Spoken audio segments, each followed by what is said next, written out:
Dans One Piece, il existe bon nombre de personnages tous plus légendaires les uns que les autres. Comme souvent, l'auteur garde toutes leurs primes secrètes, et aujourd'hui, nous allons théoriser sur le montant des primes encore inconnues de certaines de ces légendes.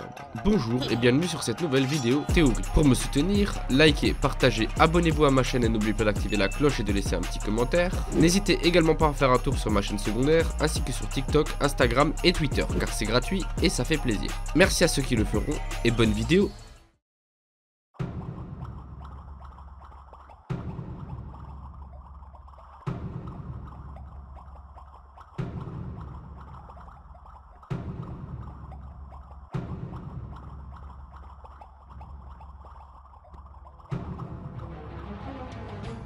Silver Rayleigh.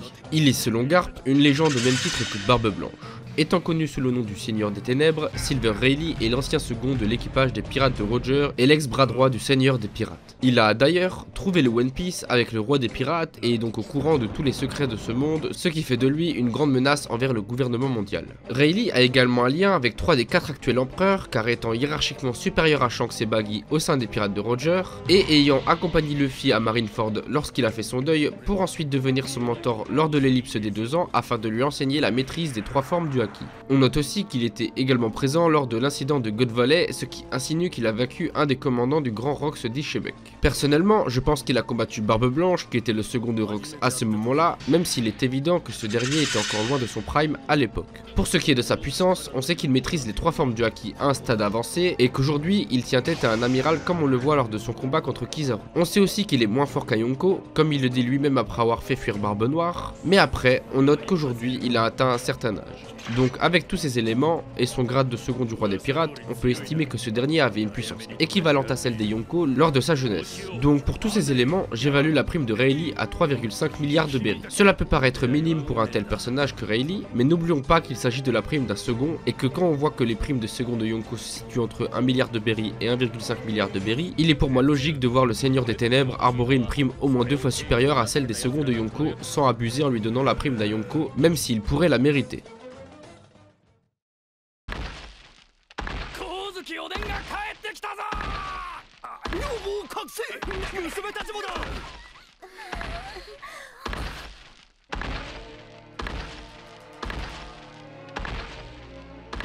Oden Kozuki.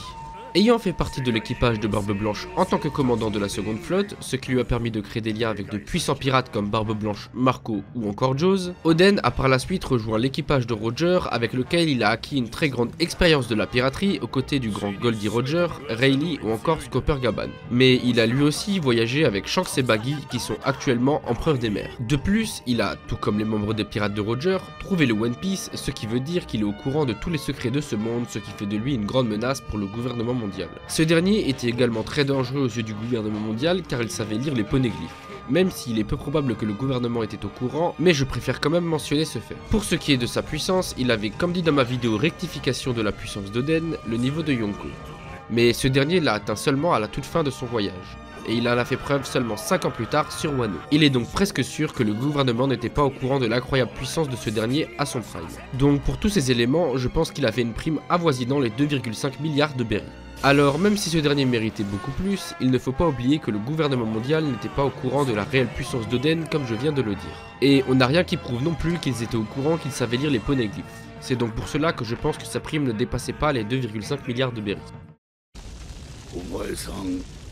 立場分かってやすか。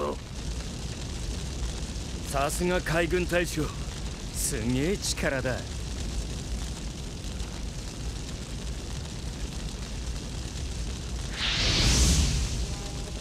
まだ能力に慣れてなくて、いちいち避けちまうよ。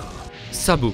Frère spirituel de l'empereur des mers Monkey D. Luffy et de Ace au Point Ardent, ex-commandant de la flotte de Barbe Blanche, Sabo est le deuxième membre le plus influent et important de l'armée révolutionnaire après Monkey D. Dragon. Lors du 4e jour de la rêverie, Sabo et son groupe ont lancé leur opération. Brûlant le drapeau des dragons célestes à Marijois, ils ont alors combattu Fujitora et Ryokugyu pour sauver Kuma. La mission a été un succès et lui et son groupe se sont échappés de Marijois. Suite à cette opération, 8 pays ont commencé une révolte lors du retour de leurs dirigeants de la rêverie. Et Sabo a commencé à se faire connaître connaître sous le titre d'Empereur des Flammes. Il a également été annoncé via les journaux que Nefertari Cobra a été assassiné par Sabo, même si on sait aujourd'hui que tout cela a été un mensonge orchestré par le gouvernement mondial. En ce qui concerne sa puissance, on sait qu'en tant que second, ce dernier peut tenir tête à un amiral comme il nous l'a montré sur Dressrosa. Mais avec la démocratisation des éveils de fruits du démon, il est presque évident que ce dernier éveillera le sien et même qu'il soit amené à posséder le Haki des rois, ce qui constituera un boost conséquent. Et même si sa prime était de 602 millions de berries à Dressrosa, il est évident que cette dernière a augmenté au vu des événements récents le concernant. Donc pour tous ces éléments, je pense que Sabo a aujourd'hui une prime avoisinant les 2,9 milliards de berries.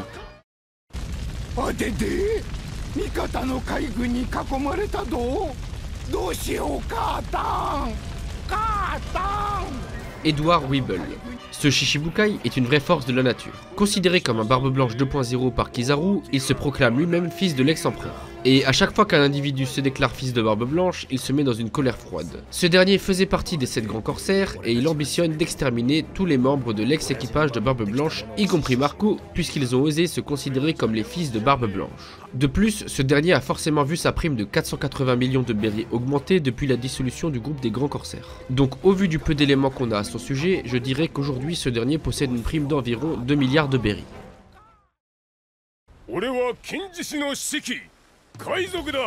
Kinjishi no Shiki. Ancien membre de l'équipage de Rox, Shiki le Lion d'Or est le chef de l'équipage du Lion d'Or. Il a combattu à maintes reprises Goldie Roger quand celui-ci était vivant, et à la suite de son emprisonnement à Impel Down, il s'est forgé une solide réputation en étant le premier et unique prisonnier qui s'est échappé de cet enfer sans aucun soutien. De nature arrogante et cruelle, il considère la plupart des êtres humains comme des personnes inférieures. Ce dernier a pour ennemi juré Newgate et ambitionne de gouverner le monde. On note aussi qu'il a été battu par Sengoku et Garp lors de sa descente à Marineford et qu'il avait pour ferme opposant le gouvernement mondial et la marine, car ne partageant pas leurs idéologies. En ce qui concerne sa puissance, on peut estimer qu'au vu de son palmarès, il avait le niveau de Yonko. Donc au vu de ces éléments, j'estime sa prime à environ 3,9 milliards de berries.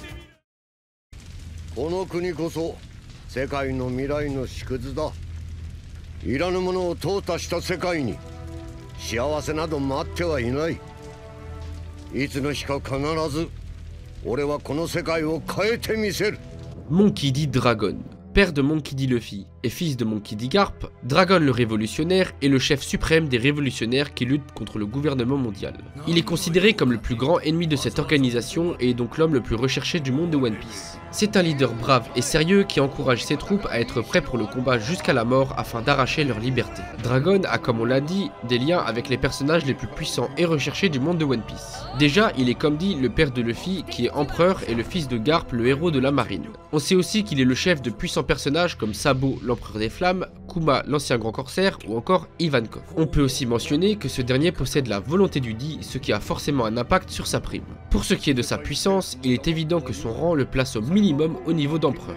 Même si personnellement je pense qu'il est plus puissant que ces derniers au vu de son rang et de son rôle dans l'histoire. Comme on le sait, Dragon est l'homme le plus recherché du monde de One Piece, donc pour tous ces éléments, je pense que ce dernier possède une prime avoisinant les 8 milliards de berries. Sinon, il se pourrait aussi que Oda nous surprenne et qu'il donne à Dragon une prime un petit peu spéciale, comme une prime qui augmente sans cesse ou une prime qui promet que le gouvernement réalisera le vœu de celui qui le ramènera mort ou vif.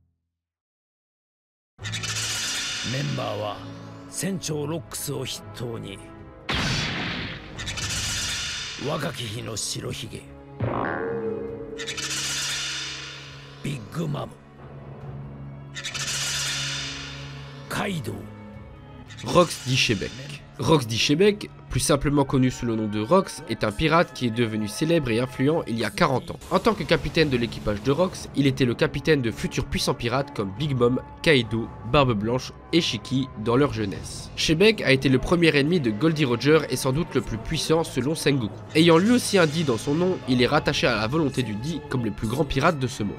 Ce dernier avait pour ambition de dominer le monde et a prouvé sa haine qu'il avait à l'encontre des dragons célestes en les attaquant sur God Valley. Mais il s'est fait stopper par Roger et son équipage accompagné de Garp. Même si on n'a encore jamais vu ce personnage, au vu de son rôle et de son palmarès, on peut estimer qu'il avait une puissance à peu près équivalente à celle de Roger Prime. Pour tous ces éléments, je pense que ce dernier possède une prime avoisinant les 4,9 milliards de berries. Personnellement, je lui aurais attribué une plus grosse prime, mais lors du chapitre 957, Brand New nous dit que de toute l'histoire de la piraterie, aucune prime n'a dépassé celle de Roger et Barbe Blanche. Donc la prime de Shemek est forcément en dessous des 5 milliards de berry. Si la vidéo vous a plu, likez, partagez, abonnez-vous à ma chaîne, n'oubliez pas d'activer la cloche et de laisser un petit commentaire. N'hésitez également pas à faire un tour sur ma chaîne secondaire ainsi que sur TikTok, Instagram et Twitter car c'est gratuit et ça fait plaisir. Merci à ceux qui le feront et salut!